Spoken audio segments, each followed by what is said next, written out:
नमस्कार, आप देख रहे हैं सत्य हिंदी का दोपहर 2 बजे का बुलेटिन और मैं हूं आपके साथ कृति सिंह। ईरान अमेरिका समझौते पर अंतिम बात होने ही वाली थी कि इस्राएल ने लेबनान पर बहुत बड़ा हमला करके सारा खेल बिगाड़ दिया। देश में ग्रेट निकोबार प्रोजेक्ट को लेकर सियासत गर्म है। वहीं नीट री एग्जाम से पहले टेलीग्राम पर लगी रोक को दिल्ली हाईकोर्ट ने सही ठहराया है। इन्हीं खबरों पर इस बुलेटिन में बात करेंगे, लेकिन अगर आपने अब तक हमारे चैनल सत्य हिंदी का ऐप डाउनलोड नहीं किया तो जरूर डाउनलोड कर लें ताकि आप ये बुलेटिन ऐप पर भी देख सकें। ऐप डाउनलोड करने के लिए लिंक आपको डिस्क्रिप्शन में मिल जाएगा। तो आइए रुक कर लेते हैं दोपहर की 5 बड़ी खबरों का। दक्षिणी लेबनान में इस्राएल का बड़ा हमला, 16 लोगों की मौत से बढ़ा तनाव। ईरान वार्ता टली, जेडी वेंस का स्विट्जरलैंड दौरा आखिरी वक्त पर रुका। ग्रेट निकोबार प्रोजेक्ट पर कांग्रेस का हमला, पारदर्शिता पर उठाए सवाल। नीट रे एग्जाम से पहले टेलीग्राम बैन पर दिल्ली हाईकोर्ट ने लगाई मुहर। राहुल गांधी के जन्मदिन पर पीएम मोदी समेत कई नेताओं ने दी बधाइयां। ईरान और अमेरिका के बीच हुए समझौते के बीच दक्षिणी लेबनान में एक बार फिर से युद्ध की आग भड़क उठी है, जहां इस्राएल द्वारा रात भर किए गए जोरदार हवाई हमलों और तोपखाने की गोलाबारी में कम से कम 16 लोगों की मौत हो गई और कई अन्य लोग घायल हो गए।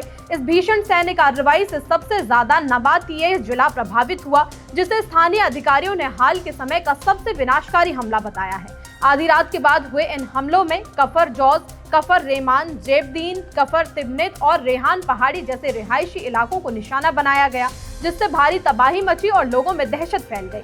नबातिये, हारूफ, अल शर्किया, दोयर और कफर शिर कस्बों में कई नागरिकों ने अपनी जान गंवा दी, जबकि दोयर नगर पालिका भवन के पास हुए एक ड्रोन हमले में मोटरसाइकिल सवार एक व्यक्ति की मौत हो गई। फिलहाल स्थानीय राहत और बचाव दल मलबे में दबे और लापता लोगों की तलाश में जुटे हुए हैं, जिससे मृतकों की संख्या और बढ़ने की आशंका जताई जा रही है। इस ताजा गोलीबारी ने क्षेत्र में तनाव को और ज्यादा चरम पर पहुंचा दिया है और आम नागरिकों की सुरक्षा को लेकर चिंताएं बेहद गहरी हो गई हैं। ईरान से बातचीत से पहले अमेरिकी उपराष्ट्रपति जेडी वेंस का स्विट्जरलैंड दौरा टल गया है। वहीं उन्हें नई वार्ता की अगुवाई करनी थी। व्हाइट हाउस ने इसकी जानकारी दी। उसने कहा कि बातचीत से जुड़ी व्यवस्थाओं में दिक्कतें हैं, इसी वजह से टीम की यात्रा फिलहाल रोक दी गई है। हालांकि पूरी तैयारी पहले ही हो चुकी थी। इस बीच एक और खबर सामने आई। दावा किया गया कि ईरान भी अपना प्रतिनिधिमंडल भेजने में अभी देरी कर रहा है। बताया जा रहा है कि इसकी वजह लेबनान में जारी सैन्य कार्रवाई है। इससे शांति समझौते के भविष्य पर सवाल उठने लगे हैं। उधर जेडी वेंस लगातार समझौते का बचाव कर रहे हैं। ग्रेट निकोबार द्वीप परियोजना को लेकर कांग्रेस के वरिष्ठ नेता जयराम रमेश ने पर्यावरण मंत्री भूपेंद्र यादव को पत्र लिखकर इस परियोजना पर कई गंभीर सवाल उठाए। जयराम रमेश का आरोप है कि पर्यावरण प्रभाव आकलन EIA में बड़ी खामियां हैं और इससे जुड़ी कई अहम संरक्षण रिपोर्टों व निगरानी दस्तावेजों को जनता से छिपाया जा रहा है। उनका कहना है कि सरकार रणनीतिक महत्व की आड़ लेकर जरूरी जानकारियां नहीं दे रही है, जबकि नियमों के मुताबिक हर 6 महीने में सार्वजनिक की जाने वाली अनुपालन रिपोर्ट मार्च 2024 के बाद से सामने नहीं आई। कांग्रेस नेता राहुल गांधी भी इसका विरोध कर चुके हैं और उनका दावा है कि रक्षा के नाम पर शुरू की गई इस परियोजना का असली मकसद कुछ चुनिंदा कारोबारी हितों को फायदा पहुंचाना है। जयराम रमेश के मुताबिक सरकार कोरल को दूसरी जगह स्थानांतरित करने जैसे उपाय सुझा रही है, जो कि असंभव है। दिल्ली हाई कोर्ट ने नीट यूजी 2026 री एग्जाम से पहले टेलीग्राम पर लगी अस्थायी रोक को हटाने से इनकार कर दिया और रोक को सही ठहराया। अदालत ने टेलीग्राम की याचिका को खारिज करते हुए केंद्र सरकार के फैसले को सही ठहराया। जस्टिस तेजस करिया ने कहा कि परीक्षा की निष्पक्षता और लाखों छात्रों का भविष्य बचाना सबसे बड़ी प्राथमिकता है। सरकार द्वारा उठाए गए कदम जरूरत के मुताबिक और संतुलित हैं। दरअसल नीट री एग्जाम से पहले पेपर लीक रोकने के लिए सरकार ने NTA की सिफारिश पर टेलीग्राम की सेवाओं पर 22 जून तक अस्थायी रोक लगाई है। साथ ही 30 जून तक मैसेज एडिट करने का कोई भी फीचर बंद रखने का निर्देश दिया गया है। टेलीग्राम ने कोर्ट में दलील दी कि उसे निशाना बनाया जा रहा है, जो समानता के अधिकार का उल्लंघन है। कंपनी ने बताया कि उसने परीक्षा से जुड़े 900 से ज्यादा अवैध लिंक हटा दिए हैं। हालांकि केंद्र सरकार की ओर से सॉलिसिटर जनरल तुषार मेहता ने दलील दी कि टेलीग्राम की तकनीकी संरचना के कारण आपात स्थिति में निगरानी मुश्किल है, इसलिए परीक्षा की विश्वसनीयता के लिए ये एहतियाती कदम बहुत जरूरी है। नीट परीक्षा लीक होने के बाद छात्रों की आत्महत्या के मुद्दे पर कॉकरोच जनता पार्टी के संस्थापक अभिजीत दीपके ने प्रधानमंत्री नरेंद्र मोदी को एक खुला पत्र लिखा है।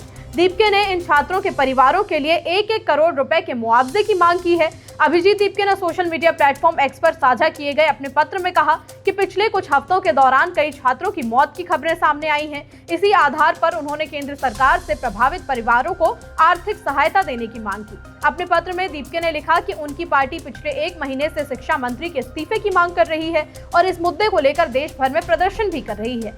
उन्होंने कहा कि छात्रों के बीच ये भावना है कि पूरे मामले में जवाबदेही तय होनी चाहिए और जिन घटनाओं ने युवाओं के भविष्य को प्रभावित कर दिया उसके लिए जिम्मेदार लोगों पर कार्रवाई होनी चाहिए। खुले पत्र में उन्होंने ये भी जानकारी दी कि 20 जून को दिल्ली के जंतर मंतर पर देश भर में छात्र जुटेंगे और नीट विवाद परीक्षा प्रणाली में सुधार तथा छात्रों के जुड़े मुद्दों को लेकर प्रदर्शन करेंगे।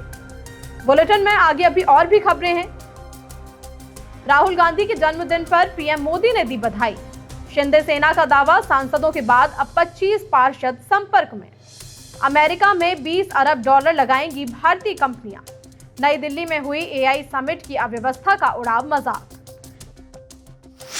नेता प्रतिपक्ष राहुल गांधी के जन्मदिन के मौके पर प्रधानमंत्री नरेंद्र मोदी ने उन्हें जन्मदिन की बधाई दी। पीएम ने एक्स पर बधाई देते हुए राहुल गांधी के अच्छे स्वास्थ्य और लंबी उम्र की कामना की। लोकसभा अध्यक्ष ओम बिरला ने भी राहुल गांधी को जन्मदिन की बधाई देते हुए उनके उत्तम स्वास्थ्य और लंबी आयु की कामना की। उन्होंने अपने संदेश में कहा कि ईश्वर राहुल गांधी को स्वस्थ और सफल जीवन प्रदान करे। अपने जन्मदिन के अवसर पर राहुल गांधी दिल्ली में कांग्रेस मुख्यालय इंदिरा भवन पहुंचे, जहां पार्टी कार्यकर्ताओं और नेताओं ने उनका स्वागत किया। इस दौरान कांग्रेस महासचिव प्रियंका गांधी भी उनके साथ मौजूद रहीं। पार्टी कार्यकर्ताओं में उत्साह देखने के लिए मिला और कांग्रेस मुख्यालय के बाहर बड़े बड़े पोस्टर और बैनर लगाए गए। उद्धव ठाकरे की शिवसेना के सांसदों के बाद पार्षदों की टूट का भी दावा किया जा रहा है। इस पर शिंदे गुट ने बड़ा दावा किया है। उसने कहा है कि बीएमसी में जल्द ऑपरेशन टाइगर चलेगा। दावा है कि ठाकरे गुट के कई पार्षद संपर्क में हैं। शिंदे सेना के नेता अमेय घोले ने कहा कि 20 से 25 पार्षद साथ आने के लिए तैयार हैं। उनके मुताबिक बातचीत जारी है, लेकिन ऐसे फैसलों में समय लगता है। उन्होंने ये भी कहा कि कई पार्षद नाराज हैं, उन्हें पार्टी नेतृत्व से मिलने तक का समय नहीं मिल रहा, इसी वजह से वे नया रास्ता तलाश रहे हैं। शिंदे गुट का कहना है कि विधायक और सांसद भी संपर्क में हैं। अब पार्षद भी लगातार बातचीत कर रहे हैं। इससे ठाकरे गुट पर सियासी दबाव बढ़ चुका है। हाल ही में 6 सांसदों की बगावत की चर्चाएं सामने आई थी। ऐसे में नई अटकलों ने हलचल और बढ़ा दी है। अमेरिकी राष्ट्रपति ट्रंप ने बताया कि भारतीय कंपनियां अमेरिका में बड़े निवेश की तैयारी कर रही हैं। ट्रंप ने एक भारत में अमेरिका के राजदूत सर्जियो गोर का पोस्ट साझा किया है। इसमें उन्होंने कहा कि भारतीय कंपनियां अमेरिका में $20 अरब से ज्यादा का निवेश करने की योजना बना रही हैं। ये निवेश टेक्नोलॉजी, मैन्युफैक्चरिंग और दवा उद्योग जैसे क्षेत्रों में होगा। उन्होंने बताया कि सिर्फ एक दिन में 12 कंपनियों ने $1.1 अरब के निवेश का ऐलान कर दिया। गौर ने कहा कि इससे अमेरिका में रोजगार बढ़ेंगे, साथ ही सप्लाई चेन भी मजबूत होगी। टीएमसी नेता सागरिका घोष ने कहा है कि मोदी सरकार के में भारतीय कंपनियां अमेरिका में निवेश कर रही हैं। इससे अमेरिका में नौकरियां पैदा हो रही हैं और वहां की सप्लाई चेन मजबूत हो रही है। लेकिन भारत में भारतीयों के लिए नौकरियां कौन पैदा कर रहा है? युवाओं को तो बस मोदी जी की इंस्टाग्राम रीलों से खुश रहने दिया जाए।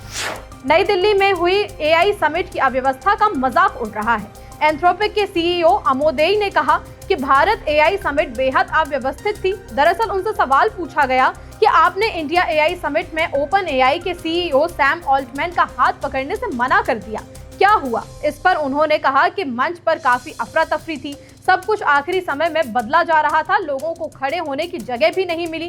फिर उन्होंने हंसते हुए कहा कि फिर अचानक मोदी ने हम सभी को हाथ पकड़ने के लिए कह दिया। इसी दौरान वो अजीब पल कैमरे में कैद हो गया। बाद में इसे सैम ऑल्टमैन से तनाव मान लिया गया। उन्होंने कहा कि मामला सिर्फ अव्यवस्था का था। कच्चे तेल की कीमतें गिरने लगी हैं और अब सबकी नजर पेट्रोल डीजल पर है। सरकार ने कहा है कि हालात पर लगातार नजर रखी जा रही है, इसी के आधार पर आगे फैसला होगा। कुछ समय पहले कच्चा तेल $120 प्रति बैरल तक पहुंच गया था, तब पेट्रोल और डीजल महंगे हुए थे। सरकारी तेल कंपनियों ने 15 मई से 4 बार कीमतें बढ़ाई थी। इससे पेट्रोल और डीजल करीब ₹7.5 महंगे हुए थे। लेकिन अब तस्वीर बदलती दिख रही है। ईरान और अमेरिका के बीच शांति समझौता हो चुका है। इसके बाद अंतर्राष्ट्रीय बाजार में तेल की कीमतें तेजी से नीचे आई हैं। गुरुवार को ब्रेंट क्रूड करीब $77 तक पहुंच गया। ये 3 महीने में सबसे निचला स्तर है। ऐसे में लोगों को राहत की उम्मीद बढ़ चुकी है। पेट्रोलियम मंत्रालय की संयुक्त सचिव सुजाता शर्मा ने कहा कि सरकार पूरे मामले पर नजर रख रही है। उन्होंने कहा कि अंतर्राष्ट्रीय हालात के हिसाब से सही समय पर फैसला लिया जाएगा। इस बीच भारत ने रूस और ईरान से तेल खरीद पर भी अपना रुख साफ कर दिया है। सरकार का कहना है कि तेल वहीं से खरीदा जाएगा जहां कीमत ठीक और सप्लाई भरोसेमंद होगी। फिलहाल 2 बजे के बुलेटिन में इतना ही। शाम 6 बजे फिर से होगी मुलाकात नई खबरों के साथ। तब तक के लिए नमस्कार।